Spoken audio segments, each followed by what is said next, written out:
నగరంలో Vizag auto expo 2025 ఘనంగా ప్రారంభమైంది. RK beach Vishwapriya function hall ఎదురుగా ఉన్న పార్కింగ్ మైదానం వేదికగా ఏర్పాటు చేసిన ఎక్స్పోకి ముఖ్య అతిథులుగా విచ్చేసిన VMRDA chairman MV Pranav Gopal, joint commissioner Ramesh సంయుక్తంగా ప్రారంభించారు.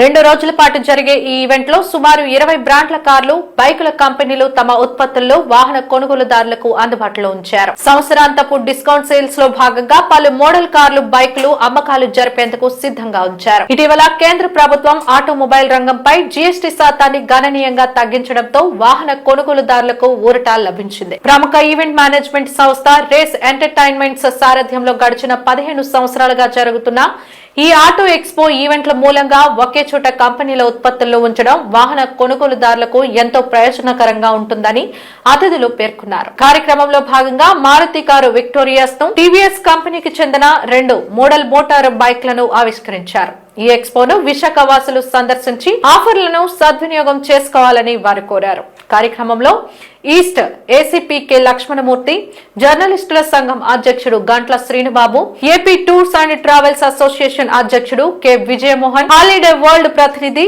సిహెచ్ గోపి, ప్రముఖ వ్యాపారవేత్త Koonala Kamesh, race event manager Dadi Ravikumar, పలు ఆటోమొబైల్ కంపెనీల సీఈఓలు, జీఎంలు, సేల్స్ హెడ్లు పాల్గొన్నారు. ఈరోజు రేస్ ఈవెంట్స్ ఆధ్వర్యంలో ప్రతి ఏటా ఏదైతే వెహికల్ ఎక్స్పో పెట్టారో అధినేత రేస్ రవి గారికి నా అభినందనలు తెలియజేస్తున్నా.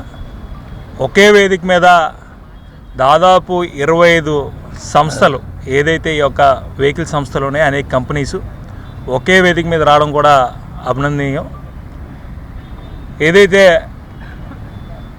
ఆంధ్రప్రదేశ్ రాష్ట్ర ప్రభుత్వం కానివ్వండి, కేంద్ర ప్రభుత్వం కానివ్వండి, ఈరోజు ఈవీ మీద ప్రత్యేకమైన దృష్టి పెట్టడం జరిగింది. ఎలక్ట్రిక్ వెహికల్స్ మీద నరేంద్ర మోడీ గారు, ముఖ్యమంత్రి శ్రీ నారా చంద్రబాబు నాయుడు గారు ఎప్పుడు కూడా ఈవీ మీద కూడా ప్రత్యేకంగా దృష్టి పెట్టి పొల్యూషన్ ఫ్రీ సిటీస్గా ఉండాలన్నాక ధ్యేయంతో ఏదైతే ప్రభుత్వాలు ఉన్నాయో ఇక్కడ కూడా చాలా వెహికల్స్ కూడా చూడడం జరిగింది. ఈవీ వెహికల్స్ అభినందనలు తెలియజేస్తున్నా. విశాఖపట్నం ప్రాంతం కానివ్వండి, అదే ఉత్తరాంధ్ర ప్రాంతం కూడా ఎంతో అభివృద్ధి చెందుతుంది. ఉత్తరాంధ్ర ప్రాంతాన్ని ఉత్తమ ప్రాంతంగా చేసే దిశగా అహర్నిశలు కృషి చేస్తున్న గౌరవ ముఖ్యమంత్రి శ్రీ నారా చంద్రబాబు నాయుడు గారికి ఆధ్వర్యంలో ఈ రాష్ట్ర అభివృద్ధి అయితే జరుగుతుంది. ఇటువంటి మంచి కార్యక్రమాలు ఆర్గనైజ్ చేసినటువంటి రేస్ రవి గారికి కూడా నా అభినందనలు తెలియజేస్తున్నా. ధన్యవాదములు. ఈ యొక్క ఆటో ఎక్స్పో అనేది ఒక ఈవెంట్ దగ్గర, ఒక వెన్యూ దగ్గర పెట్టి all types of models, bikes and cars ఇక్కడ అవైలబుల్గా ఉన్నాయి కాబట్టి సిటీ ప్రజలందరూ కూడా ఈ యొక్క ఆఫర్స్ కూడా ఉన్నాయి కాబట్టి ఈ అవకాశాన్ని వినియోగించవలసిందిగా ఈ సందర్భంగా నేను తెలియజేసుకుంటున్నానండి. Thank you.